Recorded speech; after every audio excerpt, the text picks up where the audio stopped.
Hi, welcome to the 3D Pen Den.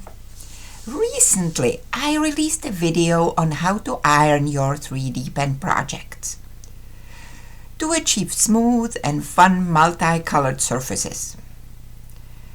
But I ran out of time to show you a project that would demonstrate the technique. So here it is. The dragon is coming. By the way, the link to the ironing video is in the description.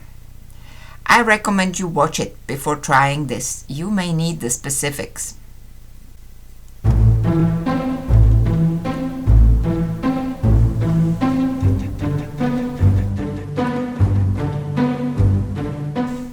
the mentioned ironing video, we talked about the 9 reasons to iron PLA. In this project, we will use at least 7 of them. Besides your pen, you will need filament in black and white and 3 other colors of your choice. And a black double-fold bias tape, which you get at any sewing store supplies. Mine is about half polyester and half cotton fabric. I'm not sure if that is important, but it could be. The next thing that is super important is the right work surface.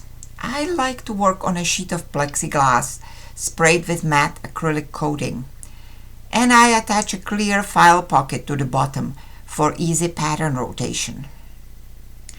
Then you will need a plan. Either you can get this PDF printable pattern from 3D Pen Den Etsy store, or you can draw your own the old-fashioned way on a graph paper. Either way, you will need to find yourself some forming tube. The Etsy pattern is made for a 1-inch tube plumbing PVC pipe. But my first dragon I just made over a paper tube from paper towels.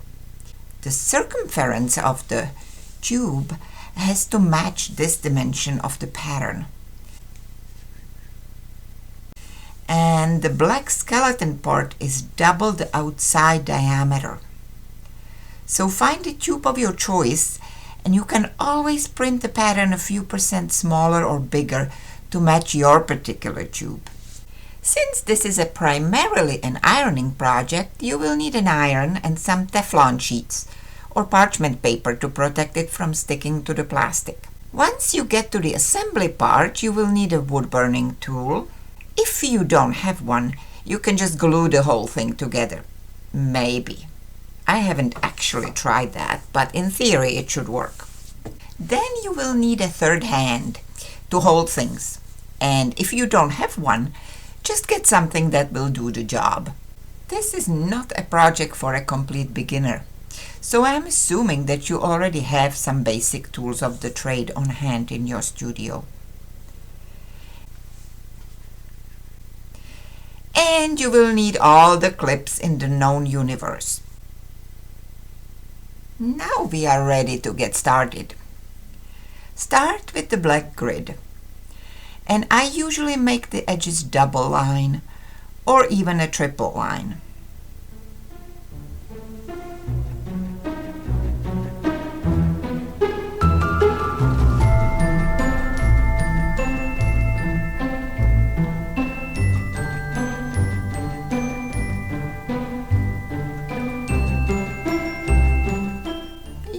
Just simply fill the grid with the colors.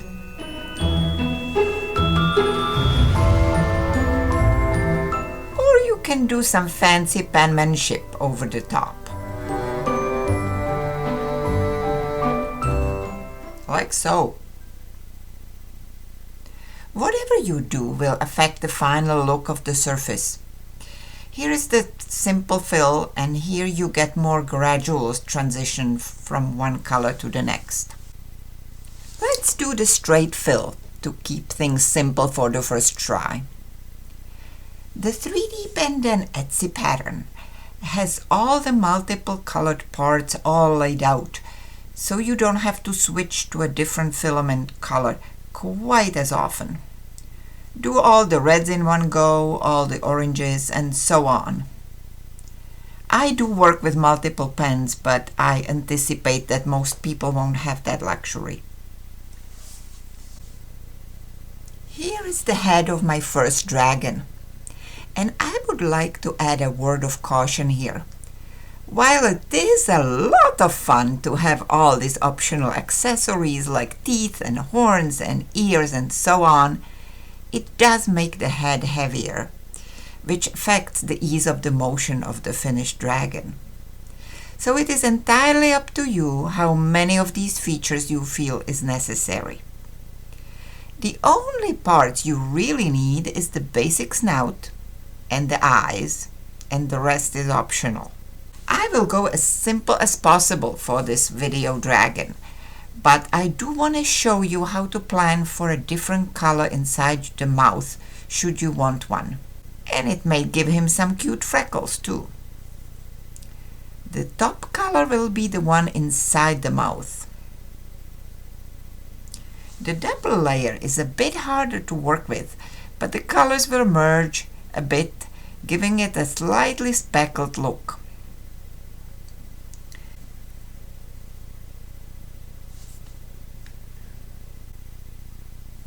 And here will be his freckles.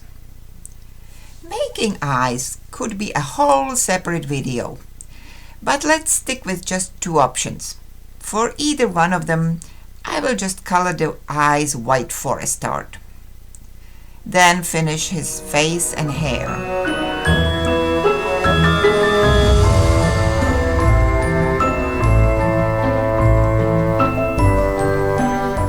The hair is what you attach the horns and ears to, should you decide to have them.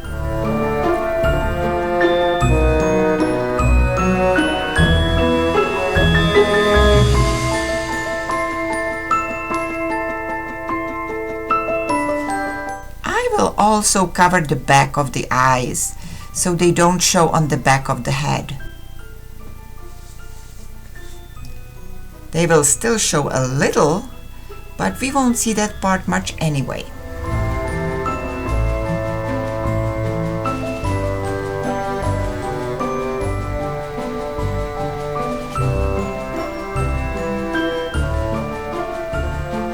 The looser and more scribbly your pen strokes are, the thinner the plastic sheet will be.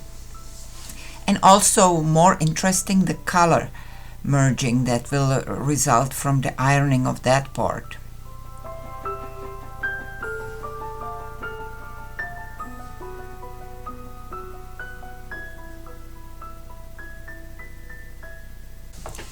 Here is what you can expect from that kind of color blending. Of course, the part will spread with the ironing, so you will have to trim it to size, which we will address later. I am planning on giving him a textured feet, so these yellow foot shapes are a bit optional, but it will help me size them, as you will see later.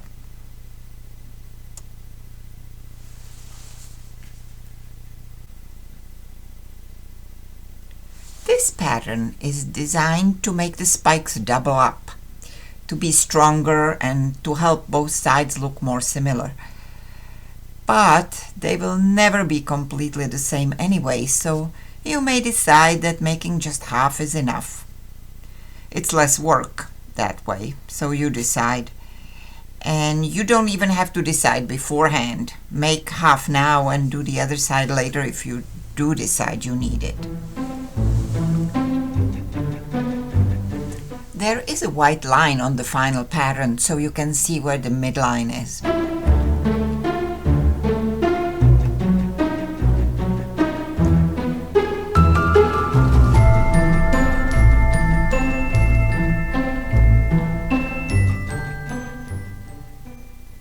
All there is left to do are these few nondescript black parts. Don't skip those. That's what makes the whole thing work.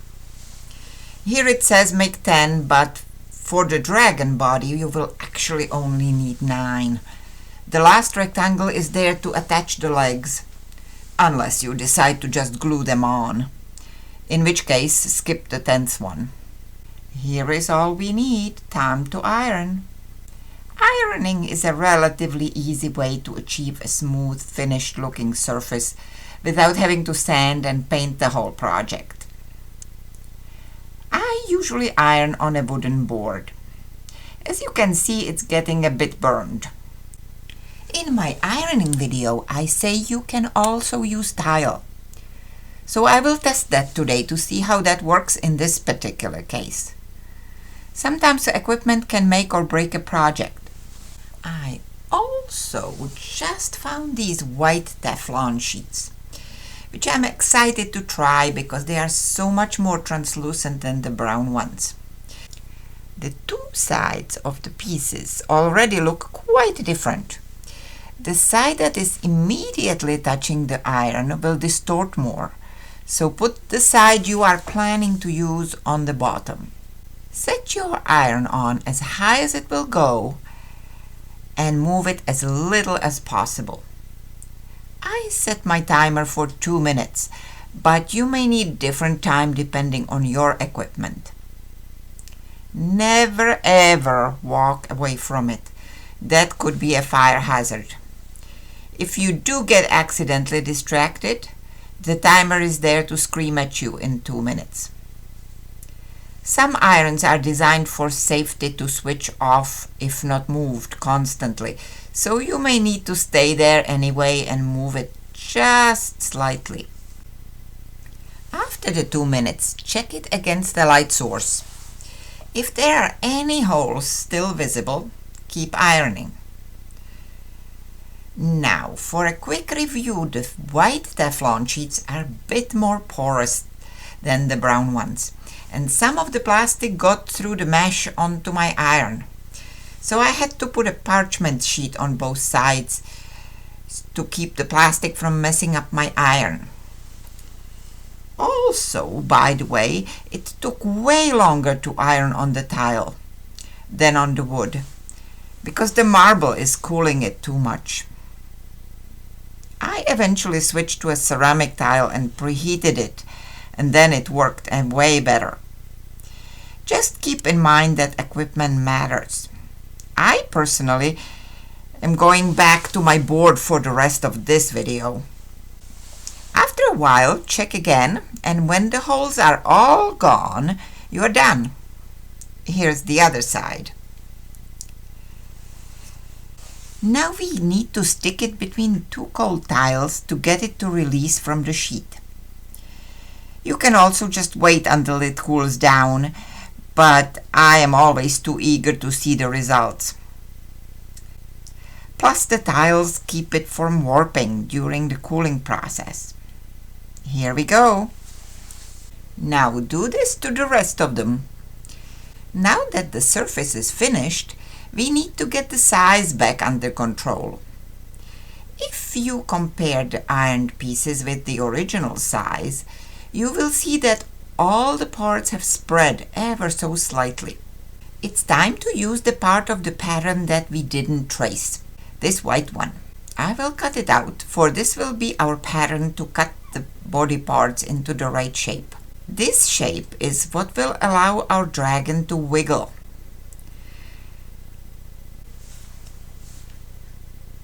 Like so.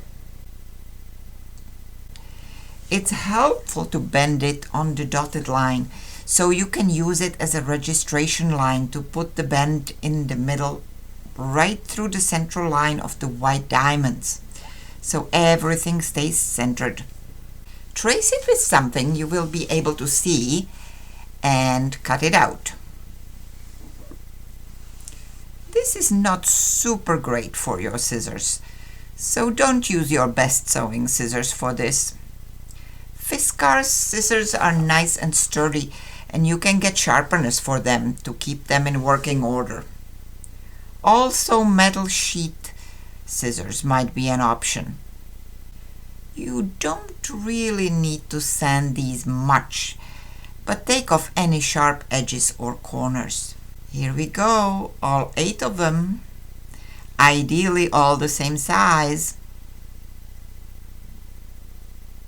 Now we will need to get back to the original size on all the other pieces And the beauty of the printable pattern is that you can print another copy to cut up for patterns and still keep your tracing pattern intact in case you need to redo any part.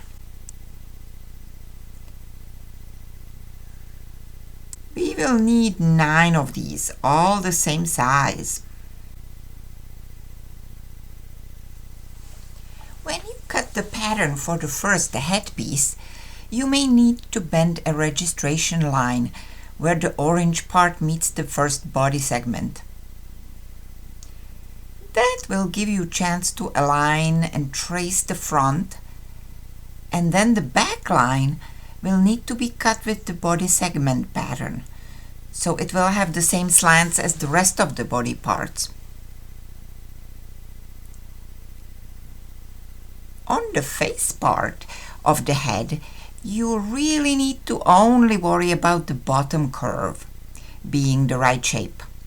The hair you can improvise on depending how it deformed during the ironing and cut it just so it looks good. Doesn't have to be precise. Now, while the face is still flat, it may be a good time for the eyes. You can either iron them on, as I have done in the ironing video,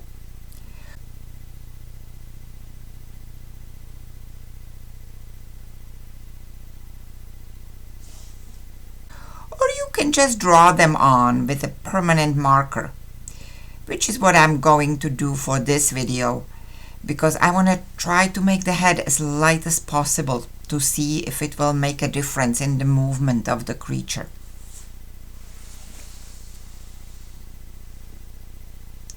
If you get the plastic thin enough, it will cut even with detailing scissors, which you may need to use for the smaller shapes. Hold on to the tail pattern, we will need it later in the tail forming stages. Last but not the least, the spine.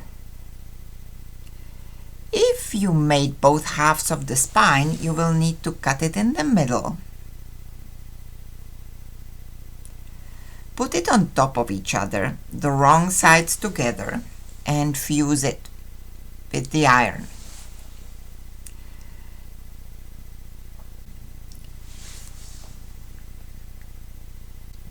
Before the final trim. All flat parts are done. Now we are finally ready to jump into the third dimension. Still remember the forming tube I was talking about? Clip it to the surface because you will need all the hands you have got. And please protect them with gloves. If you watched the ironing video, you know that the trick to this is to iron it just enough for the plastic to stick to the top sheet, but not yet to the bottom sheet.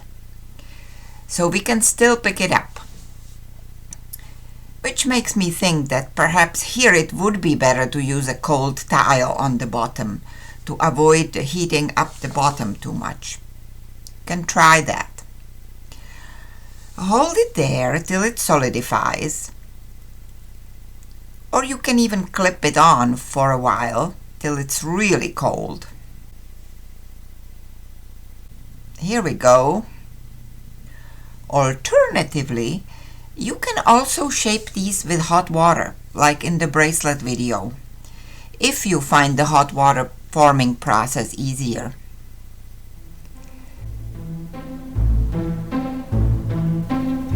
Now we will repeat the process with the head tube.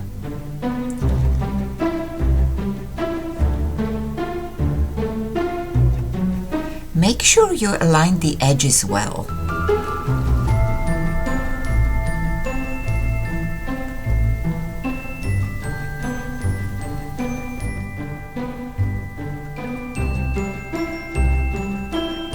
Oops, here I over-trimmed it a little bit, but I think it will still close. Anyway, it will give me a chance to show you how to deal with something like this later. Forming of the face part is a little challenging because you can wrap it tight around the tube, just the bottom. And the top you have to hold to get a good face angle. This one is good to form with the white Teflon sheet or the parchment paper because you can see more easily through it to look at what you're doing. Last, the tail. It is possible to form cones freehand, but it's not easy. So tape your tail paper pattern into a cone, cover it with masking tape, and stabilize it somehow. Then you have just the right size of cone and both hands to form it with.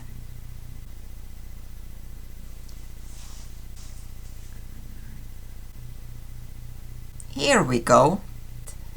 You may have to slide it up the cone a bit because the masking tape made things a hair bigger, but it will still fit.